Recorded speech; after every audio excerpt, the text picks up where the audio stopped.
I found out on a Tuesday, not because I was suspicious, not because I'd been watching him.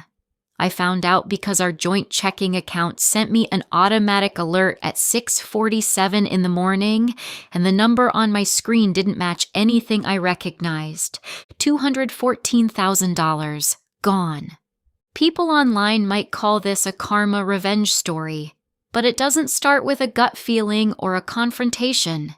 It starts with a bank notification while my coffee was still brewing, and a wire transfer that had already crossed the border. Marcus and I had been married 11 years. We owned a house in Phoenix, a rental property in Scottsdale, and a joint investment account we'd been building since year 2. When we decided to divorce 14 months ago, it wasn't dramatic. We sat at the kitchen table with a mediator and agreed to split everything down the middle. The paperwork was almost finished. Almost. The $214,000 in our joint account was the liquid portion of our settlement. Both of us had agreed to leave it untouched until the final divorce decree was signed. That clause was on page 7 of the agreement. I had read it 3 times the night before the hearing. Neither party may withdraw or transfer funds pending division. I refreshed the account page. Still 0. I opened the transfer history. 1 outgoing wire. 6:31 a.m. international destination. I didn't recognize the receiving bank. Then I noticed something else. 2 smaller transfers earlier in the week. $9,400, $11,600, both international wires, both sent to the same receiving bank. Monday, Wednesday, then the large transfer overnight. He hadn't done this impulsively. He had been moving money in pieces before the final wire cleared. I called Marcus at 7:02, voicemail. At 7:15, voicemail. I drove to the house he'd been renting since we separated. His car wasn't there. A neighbor told me she'd seen him loading luggage into a rideshare the night before, around midnight. I sat in my car in front of his empty rental. I told myself there had to be another explanation, a bank error, something I was misreading. I knew I wasn't misreading it. When I got home, I opened his social media. His profile photo had changed that morning. Beach behind him, palm trees, bright blue water. The location tag said Cancun. I stared at the photo for a long time. He hadn't just moved the money. He had left the country. I called our mediator first, then our divorce attorney. By 10 a.m., I was sitting across from her with printed bank records on the desk and screenshots of every transfer. She looked at the wire details and asked one question. "Do you know where he went?" I showed her the photo.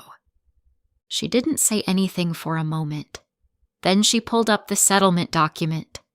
Page 7, the withdrawal restriction. Page 12. The enforcement clause.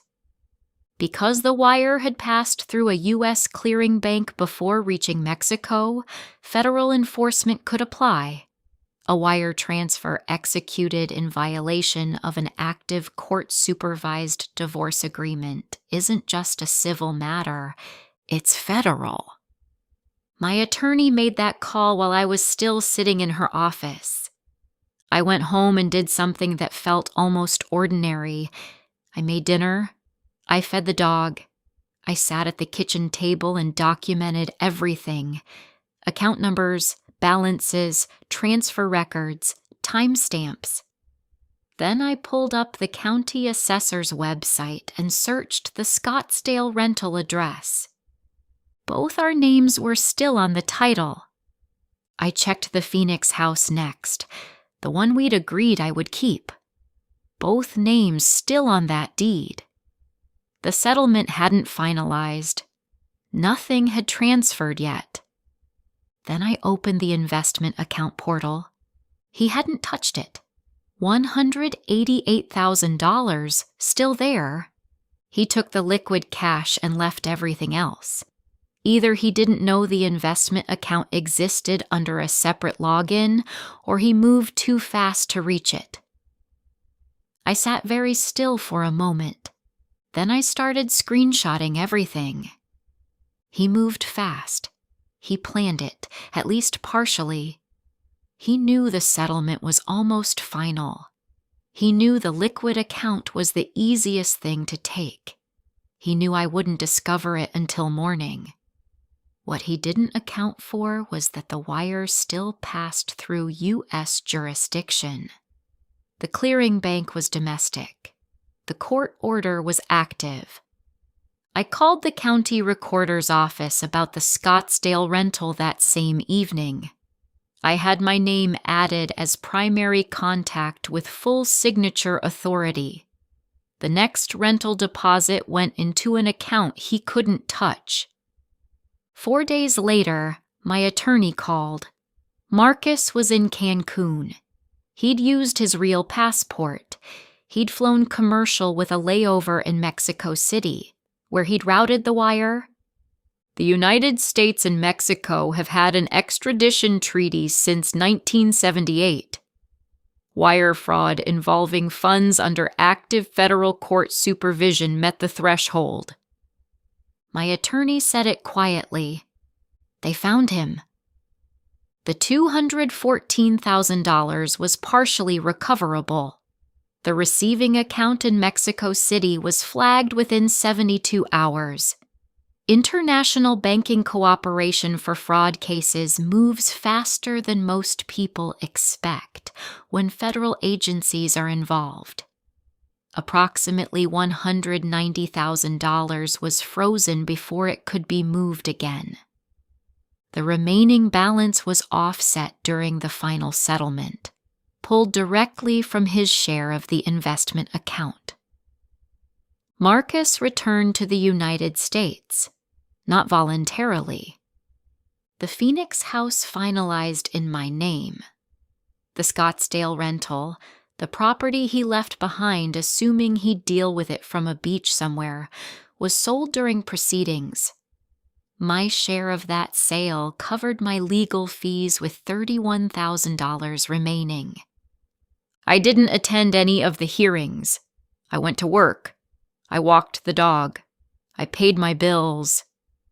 The last thing I did the night I found out was lock the front door of the Phoenix house.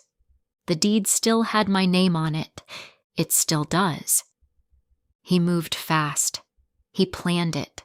He took the one asset that could move instantly and left everything else behind. What he didn't do was read the divorce filing carefully enough to understand what federal court oversight actually meant. He didn't check the extradition treaty. He didn't think about what was still in my name. The people who move the fastest usually forget the most. I've heard enough of these stories now to know this one wasn't unusual. Just the details were different.